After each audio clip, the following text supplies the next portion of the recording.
me viesen trabajar, yo muy rara vez hago fuerza. Y me vieran trabajar y cómo manejo el elevador, cómo manejo las... Les he dicho, aquí ustedes aplican y reducen la resistencia. Ustedes hacen aquí, luxan. Hasta les puedo luxar con un sindesmoto. Entonces, nosotros, ¿qué se va a producir? La fractura, que están aquí interviniendo en las indicaciones que si ese paciente tiene osteoporosis, no tiene osteoporosis, estoy viendo radiográficamente cómo está esa estructura ósea. Estoy viendo la complejidad, si hay reabsorción, no hay reabsorción, si es una pieza tratada, no es una pieza tratada, etcétera. Ya les he dicho, una pieza tratada se va a producir una anquilosis, se va a pegar, si ustedes quieren, al hueso. Entonces ahí no puedo ir pues a hacer una exodoncia simple. Por eso es mi valoración, por eso es mi diagnóstico. Y si no tienen, han tomado una radiografía periapical y dudan y dicen, parece que aquí, la repito. Si me sale de la misma manera y decir, no, está bien, ok, entonces necesito ver, puedo añadir una radiografía panorámica. Entonces, esa radiografía panorámica me va a dar el contexto general del macizo cráneo facial. Ahí voy a decir, no, pucha, aquí, este trabeculado óseo, mira, aquí le habían hecho esto, mira, este problema puedo tener. Entonces, yo ya estoy midiendo los probables accidentes y las complicaciones que podría tener. Entonces, no nos debemos olvidar de sujetar las tablas. Ahora, vamos a ver, déjenme ver un ratito para... Ya. Ahora, ¿qué pasa si yo estoy haciendo la mandíbula? Les he mostrado en el video, les he mostrado en diapositivas, de que yo, aparte de que tengo que sujetar las tablas en el maxilar inferior, tengo que contener la mandíbula. Y eso vamos a ver por qué vamos a contener esa mandíbula. Entonces, si ustedes me dicen, doctora, pero hay un señor capísimo que se ha formado en Rusia y viene y trabaja de sentado, ya les he dicho, así se forme en el polo norte, polo sur, no sabe. Ya les vuelvo a recomendar que cirugía se trabaja de parados. Y se trabaja no es con un pie adelante, un piecito medio cruzadito, nada. Uno tiene que abrir un poco las piernas y tiene que ponerse firme en el piso. Una posición de que no se pueda mover, tiene que estar bien, para eso es el campo visual, su espalda tiene que estar bien ubicada, no es cuestión de agarrarse y entrarse a la boca del paciente. Entonces nosotros trabajamos a una distancia, evidentemente hay situaciones en operatoria que ustedes trabajan ni a 10 centímetros de la boca del paciente y a veces nosotros cuando tenemos que verificar también estamos a 10 centímetros verificando el alveolo del paciente, ¿no? Entonces es muy importante que ustedes tengan el campo visual y aquí estos factores. Entonces fíjense, para esta fractura del maxilar, dice que puede haber un accidente. Se fractura el maxilar en el reborde alveolar. ¿Por qué? ¿Por qué se fractura en el reborde alveolar? Porque a mí me han enseñado y decir, usted debe aplicar el forceps por debajo del cuello anatómico, ¿verdad? Y como yo no tengo buen campo operatorio y me vale un rábano, que si donde quiera que aplico el forceps y empiezo a luxar, claro que voy a tener resistencia.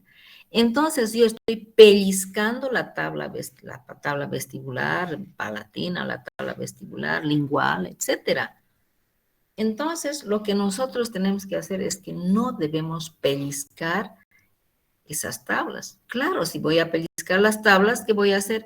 Voy a utilizar fuerzas incontroladas y a mi paciente voy a hacer las fracturas más insospechadas que puedo pensar. ¿No es cierto? Imagínense, dice, primero, como parte elemental, diciendo, se ha salido un pedacito de hueso. No, señor, su diagnóstico no va bien, pero usted pellizcó las tablas. Digamos que no pellizcó la tabla palatina, pero sí la pellizcó la tabla vestibular. Claro que va a haber resistencia. ¿Cómo van a mover? ¿Mm? A ver, muevan una puerta cuando está trancada. No la van a mover, pues, ni llorando, ¿no es cierto? Entonces tienen que destrancar para que la puerta se mueva. Entonces va a ocurrir más o menos ese mismo mecanismo. La fractura de la tuberosidad. Yo aquí tengo que tener en cuenta que la tuberosidad está más formada por tejido óseo esponjoso. Ustedes saben en anatomía de que la tabla vestibular y palatina son muy delgadas. Entonces, como tiene gran cantidad de tejido óseo esponjoso y yo he pellizcado las tablas, he utilizado esas fuerzas incontroladas. Claro, claro que sí, que voy a sacar, y no solamente voy a sacarla la tuberosidad, tomar la pieza con el primero, segundo y tercer molar. Va a salir eso. Y ustedes saben de que en la parte cerca a la tuberosidad correspondiente, y les he mencionado, de que el seno maxilar tiene en la parte posterior celdillas posteriores del seno maxilar. Entonces, si yo me saco toda esa tuberosidad, ¿m? Por un error de no tener un buen diagnóstico, porque no estoy eligiendo bien ese instrumento, no me han dicho, señor, usted debe utilizar el forceps por debajo del cuello anatómico. No tengo un buen campo visual, porque mi paciente le estoy tocando y le duele, y mi paciente está más angustiado, tenso, porque le duele. Y si tengo un paciente que es ansioso, nervioso, no lo he sedado respectivamente para que me pueda apoyar. Porque se van a dar ustedes cuenta que cuando entren a una cirugía, el paciente de por sí empieza a contraer los músculos por ese proceso del estrés. Decir, pucha, ¿qué me harán? Dios mío, por ahí me sale bien, no me sale bien. Yo he visto a mi compañero, a mi amigo que le han hecho. Empiezan a pensar miles de cosas. Entonces, si yo no estoy utilizando las cosas correctamente, claro que voy a tener una fractura de la tuberosidad. Y facilito se me va a salir toda la tuberosidad con más el tercer molar. Puede ser el primer molar, el segundo molar también. Pero más, ¿dónde puede ocurrir esta fractura de la tuberosidad? Cuando estamos haciendo la extracción de terceros molares, porque no he elegido bien mi instrumental, que debe tener una mayor angulación. Hemos visto las características de los forceps, pero yo he agarrado, no tengo, agarro y le pongo lo del primer molar y no sé, y pellizco y no veo. O estoy haciendo el primer molar y he visto que mi diagnóstico es incorrecto y estoy viendo de que las raíces, lo que yo, en vez de que vaya a hacer una exodoncia simple, o una exodoncia por alveolectomía, tratando de hacer una exodoncia simple. Claro, mi diagnóstico es incorrecto, por consiguiente mi procedimiento va a ser un desastre. Entonces, cuando se ha visto la fractura de la tuberosidad, puede haber una comunicación con el seno maxilar que vamos a ver cómo vamos a solucionar en parte la comunicación bucosinusal. Pero si se ha salido, voy a hablar así, en criollo, han eliminado esa tuberosidad y hay comunicación del seno maxilar. Ahí no hay odontólogo pues que se anime a cerrar esa comunicación, tiene que ser un especialista. Y hay que rotar colgajos, hay que ver, hay que dejar, hay que arreglar eso y a veces es muy complicado cerrar esa comunicación. Porque no se olviden que la tuberosidad está en la parte posterior, en la parte palatina tenemos los nervios palatinos, está el dentario posterior, es una cosa terrible. Entonces, para mí, lo que se debería tener en cuenta es el diagnóstico y todos tomar estos factores que nosotros estamos viendo, ¿no es cierto? Entonces, es importante. La fractura total del maxilar inferior. Dios mío, La fractura se puede fracturar a cualquier nivel el maxilar inferior. Se puede fracturar a ambos lados, al lado de los premolares, en el ángulo. Imagínense si ustedes fracturan la apófisis coronoides o el cóndilo. ¿Mm? ¿Por qué? Porque existen estos factores. No he tomado en cuenta. No estoy haciendo la sujeción, estoy pellizcando esas tablas. No tengo buen campo visual. Mi instrumental es un desastre. Estoy peleando con el dolor, con la saliva, con la sangre, etcétera. ¿Quién les ha dicho de que para hacer una exodoncia simple no puede haber un hemosuctor, no puede haber un ayudante? Tiene que haber. Sí, si ustedes se ven, dicen, oh, es de complejidad, yo les digo, trae tu ayudante. Mi ayudante, entonces no lo hagas. Si no tienes quien te pueda asistir, ver, separar, entonces no haces, pues fácil. Porque yo no voy a entrar de tu ayudante y no estoy dispuesta a correr el riesgo de semejantes barbaridades, ¿no es cierto? Entonces hay que buscarse, hay que planificar. Ya les he dicho también que todo trabajo se debe planificar.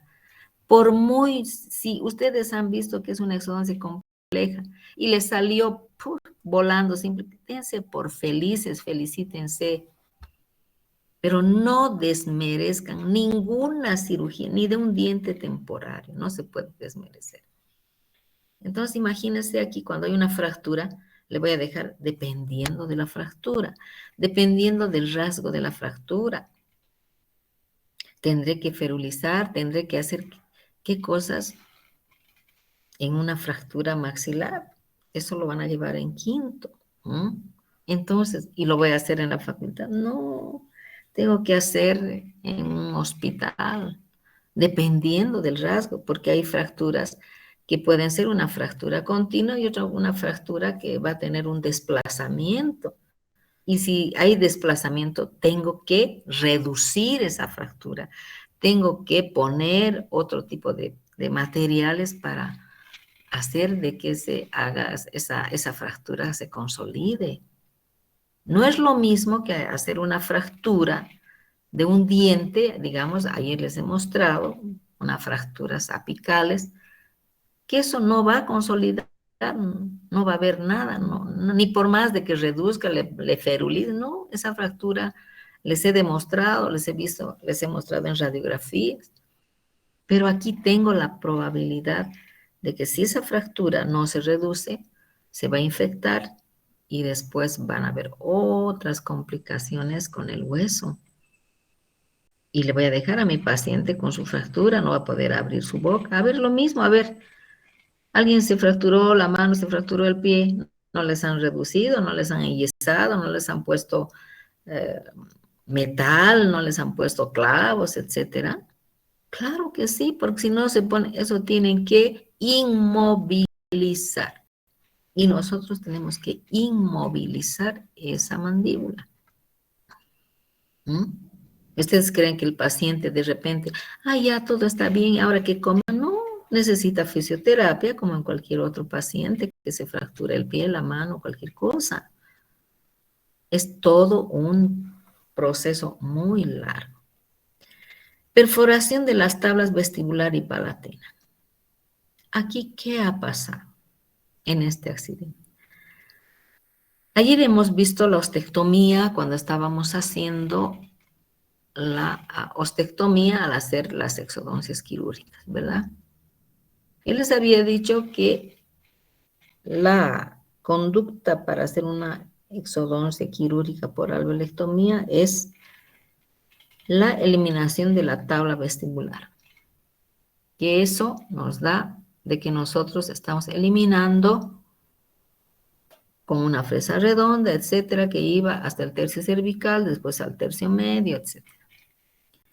Pero habíamos visto de qué yo puedo hacer, aparte de la alveolectomía, puedo hacer odontosección.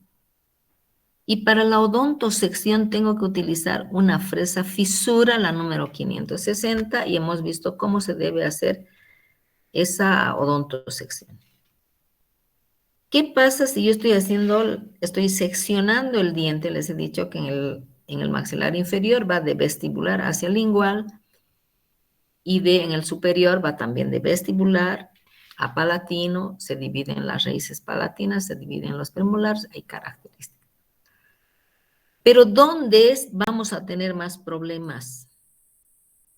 Cuando yo estoy haciendo la odontosección, estoy dividiendo que puede ser un primero, un segundo molar, o puede ser cuando yo estoy haciendo un diente retenido. Entonces, al estar dividiendo las partes que corresponden, digamos, de un retenido, en un primero o segundo molar, ¿qué ha pasado? Me he ido hasta la tabla hasta la tabla lingual. Y aquí puedo producir una neuritis del nervio lingual, que sería lo mínimo, o puedo producir una parálisis del nervio lingual o una parestesia del nervio lingual. Agarré, lo pillé, ustedes saben que me pasé la tabla lingual y lo pillé pues allá lingual, ¿no es cierto? Porque hemos visto anatómicamente cómo está de pegadito. Hemos dicho que el lingual tiene una parte vertical, una parte horizontal, y en la parte horizontal me he entrado a la tabla lingual y he ocasionado todo eso. Entonces, la neuritis puede ser, ¿cómo voy a tratar esto? Ah, caramba. Veré si es una neuritis, veré si es una parálisis, veré si es una parestesia. Porque la parestesia va a decir, me estoy mordiendo mi lengua, no puedo hablar. A ver, saque la lengua y la lengua se va para un lado. Me quemo mi lengua, no siento. Y mire lo que me estoy moliendo. Y pueden haber situaciones de que los pacientes con estas parestesias, con estas neuritis, con estas parálisis, se pueden sacar mitad de la lengua porque no sienten nada. ¿Y qué pasó? Porque yo no había sabido la anatomía, no sabía qué espesor tenía la tabla lingual y alegremente me entré con mi fresa fisura, me entré a la tabla lingual. O cuando yo también estoy utilizando una turbina, una fresa de alta velocidad, y no me da la capacidad para que yo pueda medir esa odontosección, porque entra ya está. No sabemos a qué nivel estamos. ¿Por qué? Porque nos manda aire, nos manda agua, el ayudante no puede aspirar, se reúne el agua y nosotros seguimos maravillosamente. ¿Qué capos somos, no? Entonces, aquí yo tendría que tener mucho cuidado. Y si he partido, he lesionado el nervio lingual, voy a tener una parálisis lingual de por vida porque no puedo agarrar al nervio lingual y unirle, ¿no? Pegarle la cosidita, es imposible. Una parestesia puedo hacer recuperar, probablemente, dependiendo de la parestesia, si es leve, moderada, severa. Y para eso, igualito voy a usar el mismo medicamento que hemos dicho de complejo B de 1 millón internacionales, cada 7 por 7 ampollas, 7 a 10 días. Y ahí veré si realmente estoy reaccionando o no, si no, tendría que ir a decirle, a pedirle al neurocirujano. ¿Qué va a hacer el neurocirujano? Y va a decir, no, denle este medicamento, si no reacciona, no reacciona, punto. Y el paciente se va a quedar así, terrible. Tenemos la lesión del seno maxilar. ¿Qué ha pasado? Diagnóstico incorrecto, posición incorrecta, elección del instrumental incorrecto. Y aquí les pongo con una llamada de atención, dice los elevadores. Y les voy a mostrar después, al final, les voy a mostrar unas radiografías y qué va a pasar. Entonces, aquí hay un factor que nos dice primero la perforación del seno maxilar. Pero me dice elección del instrumental incorrecto, los elevadores. Aquí yo me había olvidado de que tengo que utilizar el elevador en forma dígito palmar y mi dedo índice tiene que estar cerca a la hoja. Número 1. Número 2, me dice que el elevador debe ir en sentido perpendicular al eje longitudinal del diente. Y que estoy prohibida de utilizar el elevador por la cara oclusal. Si me he olvidado eso y estoy agarrando el elevador porque yo he visto, veo, y cuando yo veo a mis alumnos, a mí me dan ganas de no sé qué hacerles en las manos. Y le digo, no has ido a clases. Esto te he explicado y esto tú deberías haber asimilado y venir. O si no decir, doctora, no entendí, explíqueme. Entonces, ¿qué pasa si yo les veo a algunos profesionales que están utilizando como si fuese un desarmador? ¿Qué pasa si se resbala? Fíjense, nada sería que se resbale, sino que podemos tener otras cosas que vamos a ver aquí. Entonces yo digo, se perfora el seno maxilar, uno, por razones anatómicas. ¿Qué quiere decir? Que yo en mi radiografía he agarrado y he dicho, mire, este premolar tiene una endodoncia y está el premolar en íntima relación con el seno maxilar. O me parece que en un primer molar parece que la raíz palatina estuviese en el seno maxilar o que la raíz mesiovestibular o la distovestibular estuviese en el seno maxilar. Es una razón anatómica. ¿Por qué? Porque el paciente está así. Entonces, si yo tengo que hacer una exodoncia y veo que así extrayendo esa pieza va a haber una comunicación bucosinusal. Sí o sí, que no lo estoy haciendo, pero eso se lo tengo que comentar al paciente. Y decirle, mire señor, aquí mire, este es el seno maxilar, es una cavidad, y a mí me da la impresión que su raícita está adentro. Ay, sí, ¿qué pasa? O sea que cuando yo haga la extracción, sí o sí se va a producir el seno maxilar, la comunicación. Pero si yo en mi diagnóstico radiográfico estoy viendo que hay un resto radicular, una raíz o una pieza dentaria que tengo que usar y estoy utilizando los elevadores en forma incorrecta, no estoy utilizando en forma, como me dicen, perpendicular al eje longitudinal del diente, voy a producir una comunicación traumática. ¿Y qué va a hacer? Se va a ir, esta raíz se va a ir al seno maxilar, se va a escapar, se va a entrar dentro del seno maxilar. Y ustedes saben que en el seno maxilar, o antrodigmo moro, que también se llama, que está cubierto por la mucosa sinusal, y como dice, y se sitúa entre el piso y la cavidad sinusal, y la raíz puede perforar y se va dentro del seno maxilar. O está ubicadita esta raíz, se puede ubicar justito entre la mucosa sinusal y el piso del seno maxilar. Se puede ir sin penetrar. Pero ¿qué ha pasado? Que yo no había tenido mi diagnóstico, ¿no? Aquí no había tomado en cuenta, no vi, no había sabido interpretar una radiografía. ¿Por qué? Porque siempre me hago tomar mis radiografías con el vecino del frente, ¿no? Estoy cruzando al frente y ahí me lo hacen las radiografías y ahí sí me dicen todo lo que debo hacer. Entonces, ¿qué pasa? La raíz puede caer dentro de la cavidad, dentro del seno maxilar. Y se va a producir una comunicación bucosinusal. ¿Qué tengo que hacer? Si esa raíz se entró al seno maxilar, tengo que operar en el seno maxilar, tengo que hacer, se llama una antrotomía, tengo que sacar la pared anterior del seno maxilar y buscar, curetear, buscar hasta encontrar la raíz, porque es buscar la raíz como si buscaría una aguja en un pajar.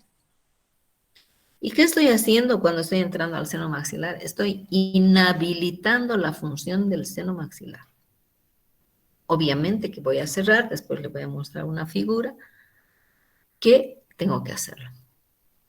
No puedo dejar el seno maxilar en comunicación porque se va a infectar, el paciente va a tomar agua, se va a entrar el agua y va a salir por la nariz, se va a entrar la comida, se va a infectar y olvídense. y tengo que cerrar. Entonces, ustedes saben que una de las funciones principales del seno maxilar es calentar el aire, ¿no es cierto?, para mantenernos estables. Ya no va a haber ese seno maxilar, ya va a estar en disfunción. Y el paciente, obviamente, que va a estar trabajando con un seno maxilar. Y obviamente también va a tener dolores de cabeza, mareos y bueno, las cosas que puede el paciente, no sabemos qué cosas más nos puede referir. Entonces, primero digo que la perforación del seno maxilar se produce por razones anatómicas. A qué pena yo no le dije a mi papito, a mi mamita, por favor, hágame pues, perfecto, no me hagan pues, con este defecto, ¿no? Razones anatómicas, anatómicamente está. Entonces tengo que prevenir, tengo que ver qué es lo que tengo que hacer. Y para eso tengo que radiográficamente, ahí dice, ¿no? Extensión del proceso periapical. Porque yo, si este paciente está, o esta pieza dentaria está en íntima relación, y ese proceso periapical está, pero así, juntito con el seno maxilar, el momento de la cavidad, de que estoy haciendo el tratamiento de la cavidad, estoy cureteando, voy a hacer una perforación. Entonces, si estoy viendo, porque es una razón traumática, entonces tengo que ver cómo tengo que solucionar si hay la comunicación del seno maxilar por razones anatómicas o por problemas traumáticos. Tengo que saber solucionar. Y si no sé solucionar, digo, oye, ¿sabes qué? Estas cositas yo no me meto, no,